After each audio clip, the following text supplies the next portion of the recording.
fan to the yard, Beast from the East, and you're watching Lights Out.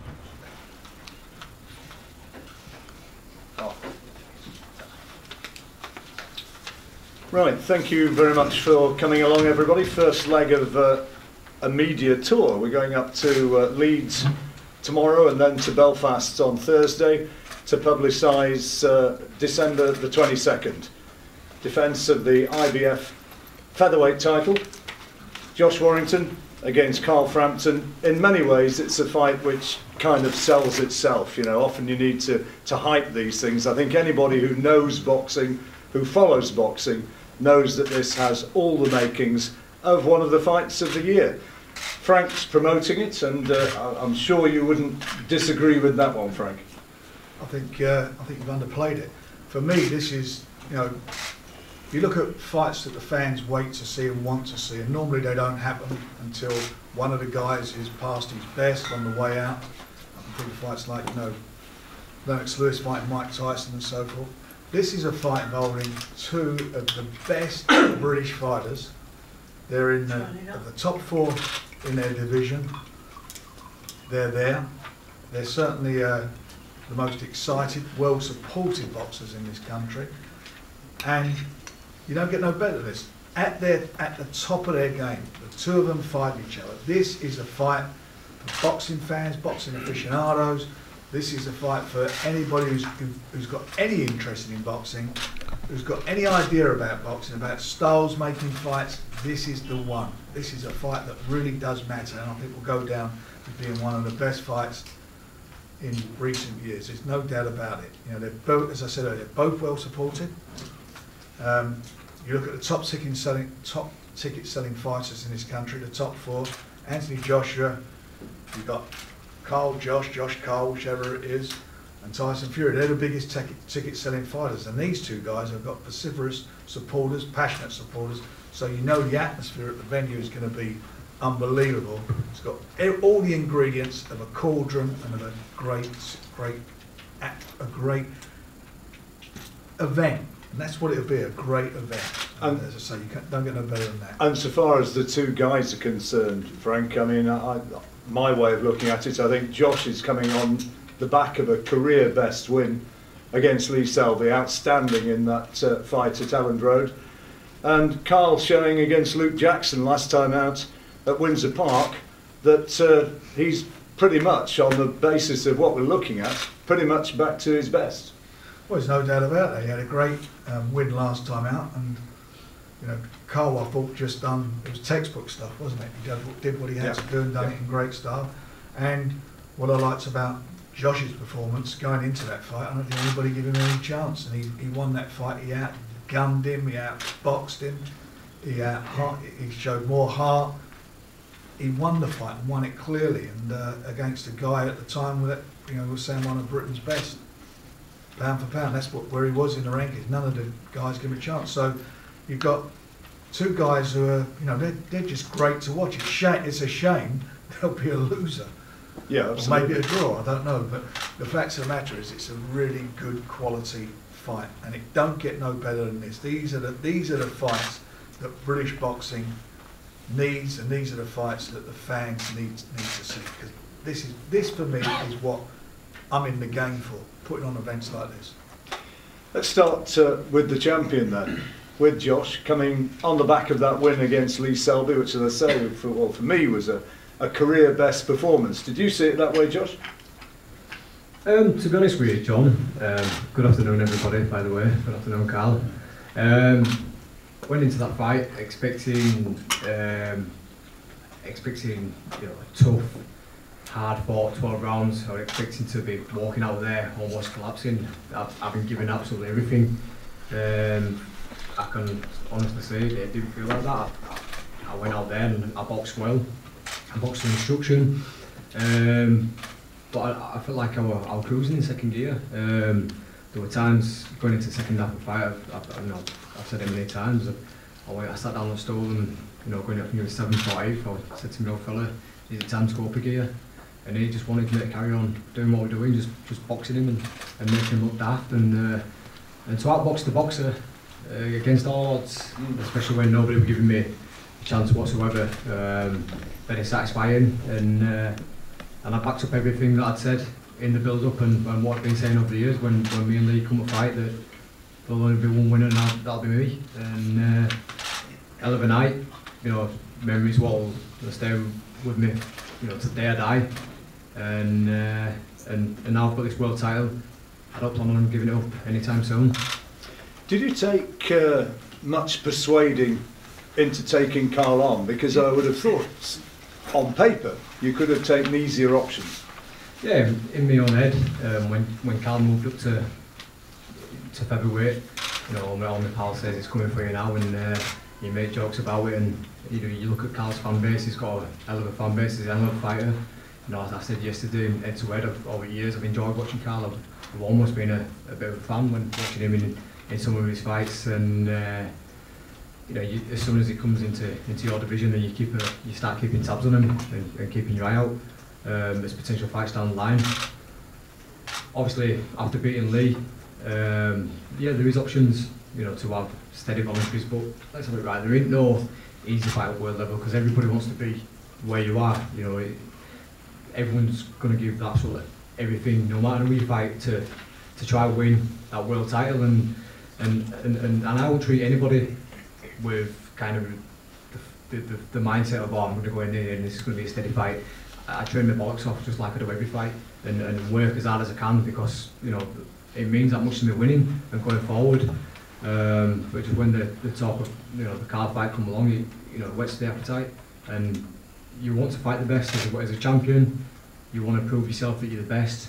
You know, I'm a world champion. I'm ranked number 2 behind Carl, and I believe I'm number 1, and it's simple as that, really. The boxing fans want to see it. Boxing's thriving in this day and age now, because the big fights are happening, and you know, there's a few out there what are still digging their heels, but you know, I'm a fighting man, and I've said once I win a world title, you want to prove yourself against the best. And I don't see myself stringing it out against these defences. You know, in my head, you know, I've got a 12 to 18 month plan. I want to fight Carl, and then get myself over to America and test myself against one of them boys over there. It's a boxing cliche, isn't it? But to kind of be regarded as a great fighter, you have to have great fights, and you have to come through against great fighters. Now, Carl, you, I think, you know, I mean, you'd admit, I'm sure, that you fell out of love with the sport at one stage, but it's been great to see the way in which your interest and your desire's been rekindled, and now on the cusp of taking a world title, maybe once again. Yeah. Yeah, I've said it, I've talked about it a lot, that I wasn't enjoying boxing a couple of years ago. I was just counting down the days until retirement. But change of team, I'm now with Jamie Moore and Nigel Travis. Since I've teamed up with Frank and MTK, things seem to be going well for me, and I'm enjoying boxing again. And that's the thing, I was winning big fights and beating good opponents. I wasn't really enjoying it. Now I'm enjoying it. Now I'm training well. Now I'm training smart. I believe that right now I'm better than I've ever been. I genuinely believe it. What's the biggest thing that's changed then? You say you fell out of love with it. Is it just the change of trainer and the change of promotion? What was it which really just all that. I'm just the people that I'm around. I'm just enjoying. I'm enjoying it. Enjoying everything. I'm feeling like I'm training smarter now. I'm not running myself into the ground constantly. Overtraining, the way I feel like I used to. I feel like I was overtraining constantly. I'm just doing it differently now. It's a much smarter approach, and genuinely believe that now I'm in my prime years. Speaking to the two of you yesterday, I mean, it was obvious that you have huge respect for each other as fighters. But just tell people how highly you rated Josh's performance against Lee Selby in taking this title. Yeah, I thought it was a very good performance. I think he done what he had to do. He proved me wrong. I fancied Selby going into the fight like a lot of other people, and it was a good performance. I think you have to look at his game plan as well. He didn't just, you know, people just think that Josh is going to come forward and just throw lots of shots and overwhelm people. I think the game plan that him and his team came up with was very good, but he had to carry it out and execute it. He done that to a T. And a credit to him, but I'm looking at Selby and thinking that I knew he was really struggling with the weight, and I knew he had been for a while, but I feel that fight caught up with him, and I feel that you can tell enough now that he's not coming back at super featherweight, he's making his comeback fight at lightweight. I think that tells you enough. But look, Josh had to go and do what he had to do. He won the fight. I think one of the judges had it close. It wasn't a close fight. He won the fight pretty convincingly, and credit to him. Credit to him for taking this fight, where again he could have had an easier voluntary. Again, I agree with what he's saying. There isn't really easy fights at world level, but he could have had an easier fight. And credit to him for taking this fight. I think it's a big fight for British boxing. Biggest of the year for British boxers, I think. It's a huge fight, and I really don't think it can fail as a fight. But for you, actually, as a boxer, to become a world champion again, having touched the heights when you beat Santa Cruz in first time round, then losing the rematch, to be back there to have a chance of winning a world belt. How much at this stage of your career would that mean to you? This will be the sweetest world title because I've been written off, and after the Santa Cruz defeat, people are instantly saying you're done, you're finished. I got beat by a very good fighter on an underpower performance in a close fight, and I come back. I had a fight with Horatio Garcia. I got pushed a little bit harder than a lot of people were expecting, but I just changed team. I had a short training camp, and a lot of these things played a factor in that. But the last few fights against Denner and against Luke Jackson, I don't feel like I've got out of first gear. Haven't really been breathing. I just kind of done what I wanted in them fights. So I genuinely believe I'm back in my best. I understand that Josh isn't Denner or he isn't Luke Jackson. This is a tougher fight. I'm expecting a tougher fight. In what sense? Well, he's full of confidence at the minute. That's one thing. He's bigger than them guys. I think that he's stronger than them guys. He throws a lot more. His work rate is a lot more intense. I think it's going to be a much tougher fight. But I believe I'm a better fighter. I believe I'm going to prove it on the night. I feel like I've, without sounding disrespectful again, I feel like I've beaten better fighters than Josh already, and I think that's going to be the difference. He's beaten better fighters than you, Josh. Maybe true, but you know, the guy who's never been defeated, you can only beat what's in front of you, I guess. And you'd say, I'm sure, that you're advancing and you're moving on to another level. This is it, and this is why we have the fights. It's to, you know, end that discussion or that debate, as it were. You know, there's no point talking about it too much. We're fighting, and on December 22nd, we'll see who's the best there. And you know, Carl has mixed at world level for a long time. He was a two-weight world champion. Great accolades to achieve. Like, I'm reaching my peak years now, and whilst Carl has been on that high level for some time, I feel like I'm just pushing myself onto that level, and this is the start. I feel like I'm just reaching my peak years now, and this is where I bring the best. Where do you think that Carl is compared with the fighter of maybe 3 years ago? Do you think he's as good, or do you think he's peaked? Listen, when over the years, he's looked very special, and I'm not going to say it and just lick his ass too much, but you know, he has just given him credit as a fellow fighter. He's looked special at times. Going off his recent performances, is that to say, because you know, they're like, no disrespect to them opponents, but they're not a Santa Cruz or that kind of level. I don't think personally. Benito did a great champion, but probably past his best. Luke Jackson had never really been to that level, so you can't really go too much off that. You know, Carl dealt with him in the way that he did. I'm not sure. Well, listen, I'm preparing for the very best Carl Frampton. You know, it's music to my ears that he's saying that the younger's back, because I know that I'm getting the very best, and I believe that he's not the kind of guy anyway to turn around and make excuses like Lee did. You know, about the weight and everything else, and you know, Lee never complained about the weight when he was beating other guys, and then you know, ticket seller, pillar puncher Josh Warrington beats him, and then it's a massive thing that's affected him. So it's music to my ears that Carl's feeling great. He's in a good place mentally, and he's up for it. And that's what I want, because I want to test myself against the very best Frampton, the very best world champions.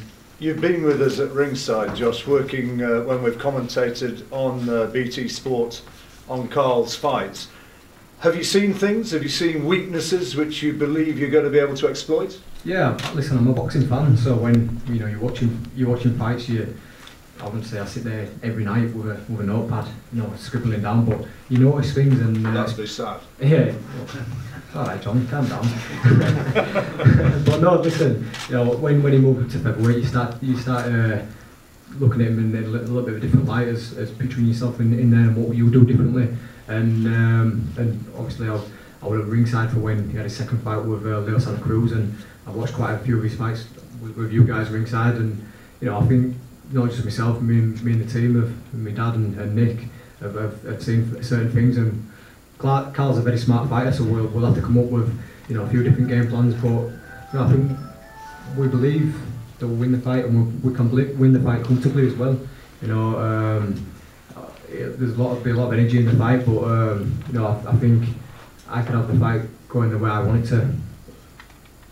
Carl, can I ask the same thing to you about weaknesses that you might have seen in Josh? Because likewise, you've been at ringside watching his big fights. Have you looked at him and thought, yeah, there's things there I can exploit? I don't think there's such a thing as the perfect fighter. So everyone has weaknesses, but it's about being able to exploit them.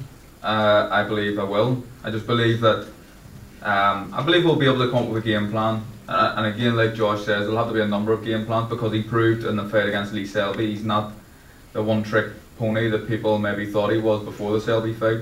He can box a bit too, so I'll need to come up with 1, 2, maybe 3 game plans, but we'll do whatever it takes. I'll go into this canvas start training camp on Monday, and it'll be a 12-week camp, and we'll do whatever it takes in camp and on the night to win the fight.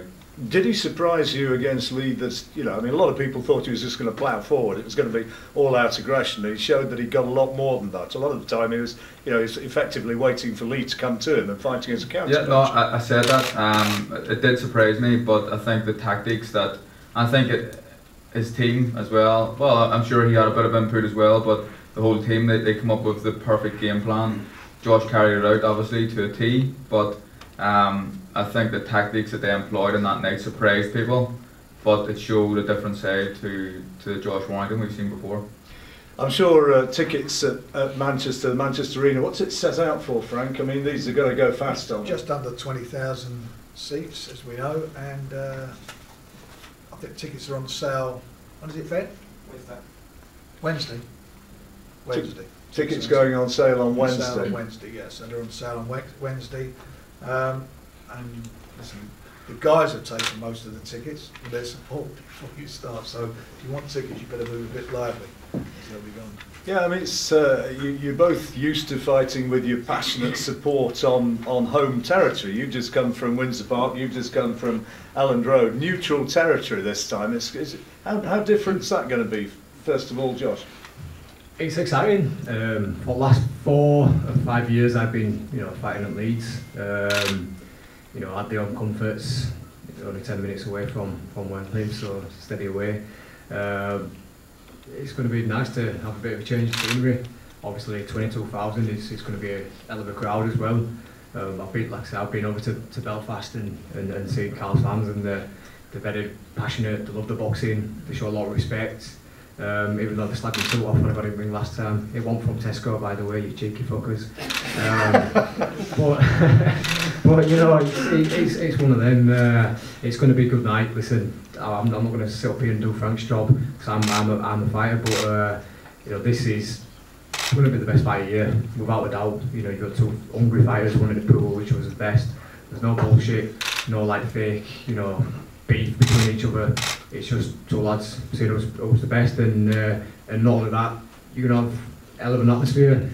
Carl's fans are some of the best in the world, and I believe my fans are as well, all on the same roof, and a big fight. It's just going to be a right old festive fight. What about your thoughts about going over to the Manchester Arena and bringing the fans over from Northern Ireland, from Belfast? I'm looking forward. Look, people for a while, a few years ago, I was getting criticised for never travelling. But if you look through my career, I think probably half my fights have been away from Belfast. So, and my fans travel. You know, we brought, I think, 5,000 to Las Vegas, which was a proud moment for me to bring so many people, you know, halfway across the world. But Manchester, right before Christmas, I think I'm still going to bring a lot of people. This is going to be an early Christmas present for them. We'll go home happy. I'll be the new champion, and it's going to be a great night. He's the gambling favourite at this stage. I know you're not a betting man. I think you were about 6 to 4 on something. Anybody know the exact prices on this one? I did check it up, but it's moving all the time. I know he's quoted as favourite. Yeah, you can get 2 to 1 on me. So does that surprise you, or is it what you expect? No, listen, bookies are you know, they're not always right, are they? And, you know, they can't see into the future. You know, they went for the other 4 to 1 or 7 to 2 at times against Lee. So I've made some right nice money. But listen, I don't know where I go for odds. I don't go for experts. I think you know, one of the media team were telling me that when they were doing a poll before Selby fight, I think out of 70 people they asked, there were like only 7 people who backed me. So you know, all them experts and bookies, all, I don't pay no attention to them. Listen, I know what I'm capable of doing, and it's what goes on up in my head. How do they know what I'm capable of doing? You know, they're not inside me, and it's up to me to bring that performance on the night. And like in the last fight, I talked about destiny, and I believe that fight was just meant to be. You know, I could have turned around and done one more cross ring and I still won. I just felt like it was that kind of night. But you know, the way that this year is going, I just believe 2018 is my year, and you know, I'm gonna enjoy Christmas dinner with a belt on that table still. I agree. The bookies get it wrong all the time, but what I will say is you'll never see a skint bookie. They very, very, very rarely get it wrong. But he proved against the odds that, I think, like he said, you could have got him at 4 to 1 to beat Selby, at one stage, yeah. Which were huge odds and probably silly. But I think we've got it right this time. One of the things that struck me, having done the face-to-face interview with the two of you yesterday, which is part of the build-up for television purposes, was that as guys, never mind as fighters, but as people, there's a lot of similarities between you. Do you see that? I think so. Both, you know, two working class people, passionate fan bases, no real bullshit. We don't need to try and sell this fight. We don't. I think it would come across a bit fake. You know what I mean? If I respect Josh, I think he respects me. I don't think we need to push all the aggro just to sell a fight here. It's more than that. This is a big fight. There's no need for it. But we're two men who I think will give everything on the night to win the fight, and that's what makes it a good fight. You know, I don't think there's not an ounce of quit in me. I don't think there's an ounce of quit in Josh, and that's why this is going to be a special fight.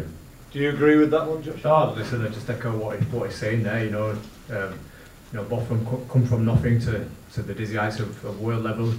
You know, both family men, got passionate fan bases, and yeah, it's just going there, give it our all. And like I said yesterday, I am going to force like a bit of a rivalry. You've just got two fighters who rant there and then, and let's just see what's the best. And like I say, some fights need that iPad. I don't think this one needs it. You've got me who's just picked up this world title. Will he carry on? Is he really at that level, or will that just lucky night? And it's Carl. Is he still at the level that he used to be at? And that should be enough. Yeah, you know, Carl's got respect for me. I've got respect for him. And we've got 12 rounds to punch each other's head in. So I think that should be enough. You know what I mean?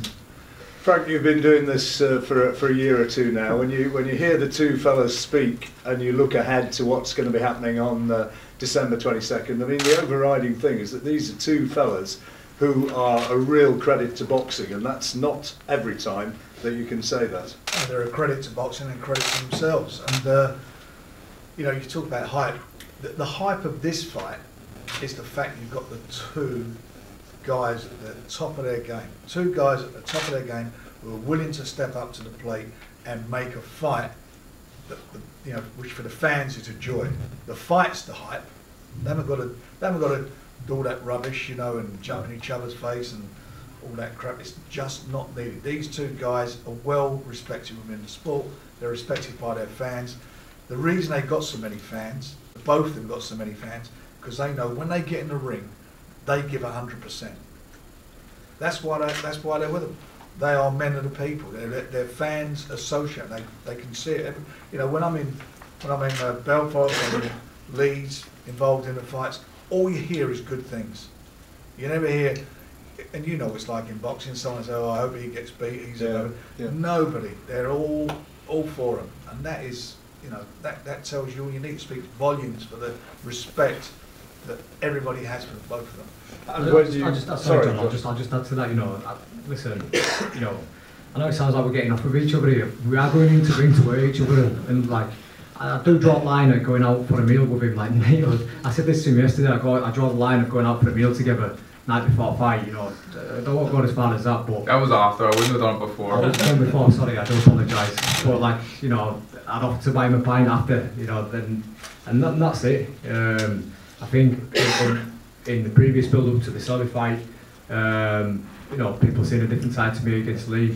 Me and Lee's rivalry went on for a while, and they did see a bit of like a different demeanour from me and the way I went about the press conference and stuff. But I had reason to do that, and you know, maybe people looked at me and thought that's our character for Josh Warrington. But I didn't care. You was responding I was to what's on social media. exactly. If someone's gonna, you know, slag you off, I'm not gonna sit there and take it. I'm gonna give it back. But like, normally it's in my character just shake a hand and get on with the fight, and that's what we're doing here on December 22nd. one-to-one interviews coming up before too long, plus photographs, etc. But if you'd like to ask some questions from your seats, from the floor, now's a good time. Fire away. Yeah. Carl, on the same night that you beat Leo Santa Cruz, Josh actually fought the same night against Patrick Highland. Did you think your paths would ever cross at that point, the night you became champion? Well, I wasn't, that night I probably wasn't thinking about it. I was focused on one man and one man only, and that was Leo Santa Cruz. And it was a great win. I know Patrick Highland pretty well. I've done a bit of sparring with him. I think that was a great win for Josh. But that night I wasn't thinking about fighting him, but obviously soon after, you know, we're in the same division, we're two British fighters. It makes sense. Josh, would you regard Frampton as the biggest fight of your career so far? I think every fight the next fight put in front of you is your biggest fight. It goes without saying, you know. I believe that when it comes to fight day for me, I don't look at that the following Monday. I don't feel like that doesn't exist until I get the next fight out of the way. Just a bit of a crazy mindset that I have, that, you know, for me, just going there, I've got to win to just carry on going. So yeah, every fight's your biggest. You know, it's certainly a big name. It's world renowned. You know, Ring Magazine Fight of the Year, and you know, two-weight world champion, and great CV behind him. You know, is he better than Lee? Well, that's a different debate. That's a different fight. But like I say, I want to test myself against the best. And Carl's ranked #1. He's still ranked in top 4 of the world rankings. So you know, he's one of the top fighters in the world of featherweight division. Josh, can I ask the same question? And not the Highland fight, but you looking at Cole thinking your paths would cross one day? Not really. I was thinking that I need to get to Taylor's and get my soul sorted, because my wedding was 2 weeks after, so that was probably the only thing on my mind at the moment. But I think at that stage, I would, you know, the Selby fight had been getting built up around that time. I think that was the only fight on my horizon at that moment in time. You know, getting Lee, and obviously you look at that as potentially coming after. But yeah, I think I wouldn't say I was obsessed with Lee Selby, but that's the fight that I really wanted more than anything. So you know, after that one with Ireland, I thought that maybe end of the year I'd been looking at Lee, but you know, wanted one to be, and it didn't come until 2 years after. But yeah, I think you always keep tabs on other fighters down the line, and it's just you know, you strive to mix yourself against them. Were you watching that fight and thinking that's a level you at least need to reach one day? Yeah, definitely. I think we had a good old scrap with Padjo. There was a lot of mutual respect there, and I popped that bag to his hotel, and I was watching it through not beer goggles really. I had like 3 or 4 Guinnesses, and after the fight, it's not good. It goes straight to your head. So I can only remember little bits of it. Because 20 minutes later, I've been sick in toilet. Listen, what I do remember from it was a very good fight, and obviously a hell of an achievement. But yeah, listen, I thought that to start the fight, you know, later down the line, that's the level that I'd want to be at, and you do look at fights like that and take like bits of motivation from that. Any more? Yeah. Josh, so Cole's had 1 stoppage at featherweight. Yes. Do you think he's got the power to trouble you at the higher weight?